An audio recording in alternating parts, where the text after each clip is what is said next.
Welcome to 9 vibes news. గణతంత్ర దినోత్సవానికి భారతావని సిద్ధమవుతున్న వేళ ఉగ్రమూకల విధ్వంసం సృష్టించే అవకాశం ఉండడం వల్ల భారత సైన్యం అప్రమత్తమైంది. సరిహద్దుల నుంచి దేశంలోకి ఎవరూ చొరబడకుండా పహారా కాస్తోంది. రిపబ్లిక్ డే వేడుకల వేళ ముష్కరుల నుంచి ముప్పు పొంచి ఉండడం వల్ల సరిహద్దులపై నిరంతర నిఘాను కొనసాగిస్తోంది. అత్యాధునిక ఆయుధాలతో షిఫ్టుల వారీగా సైనికులు పహారా కాస్తున్నారు. నైట్ విజన్ ఆయుధాలతో కంటి మీద రెప్ప కూడా వేయకుండా 24 గంటల పాటు పహారా కాస్తున్నట్లు విధుల్లో ఉన్న సైనికులు తెలిపారు. జమ్మూ కాశ్మీర్లోని గురేజ్, బందిపారాలో సుశిక్షితులైన స్నైపర్లను మోహరించారు. కృత్రిమ మేధను ఉపయోగించి అధునాతన సాంకేతికతతో తయారు చేసిన ఆయుధాలతో వీరు విధులు నిర్వహిస్తున్నారు.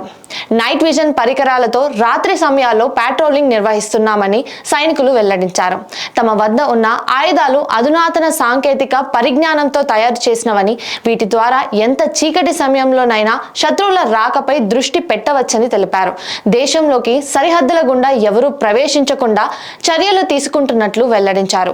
రాత్రి వేళల్లో ముఖానికి రంగులు పోసుకొని గాండాంధకారంలో సైనికులు సమర్థవంతంగా విధులు నిర్వహిస్తున్నారు.